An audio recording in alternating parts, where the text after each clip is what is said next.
Welcome back to the Coding Problem series. Today, we are tackling a classic algorithmic question, checking if a binary tree is symmetric. This is also known as the mirror image validation problem. It is a fundamental concept often asked in technical interviews to test your understanding of tree traversal and recursion. Before we dive into symmetry, let's quickly recap what a binary tree is.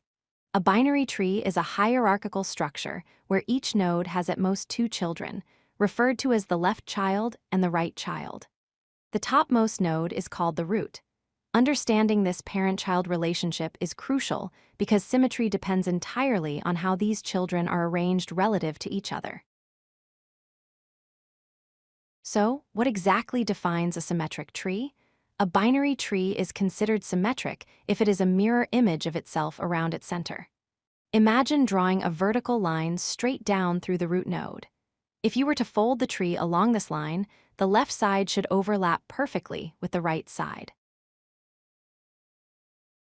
Let's look at some examples to clarify. On the left, we have a symmetric tree. Notice how the structure matches perfectly on both sides and the values are identical mirrors of each other. On the right, we have an asymmetric tree. Even though the values might look similar, the structure is different. Node 2's right child is missing on one side, breaking the mirror property. To check for symmetry programmatically, we need a specific rule.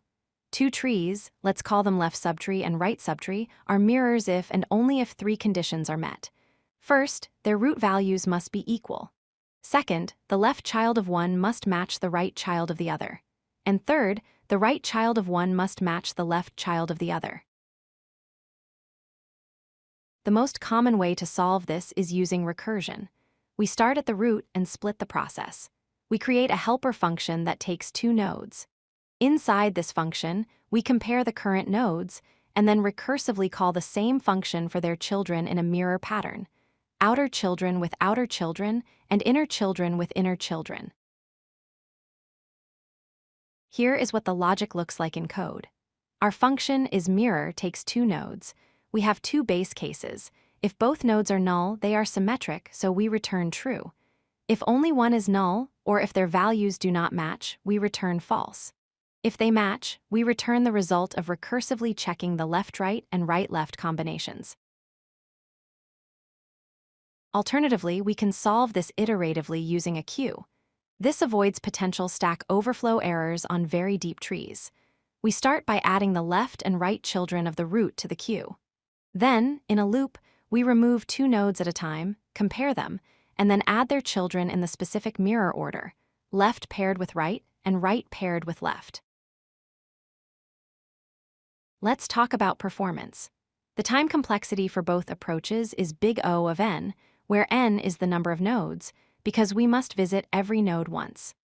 The space complexity is also big O of n in the worst case, as the recursion stack or the queue might store a number of nodes proportional to the tree's height or width.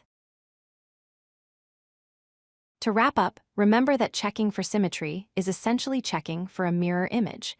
You compare the left child of one side with the right child of the other.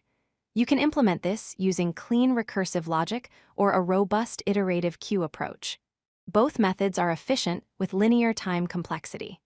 Try practicing this on LeetCode problem number 101. If you like this video, hit that like button and don't forget to subscribe. Visit codelucky.com for more such useful content.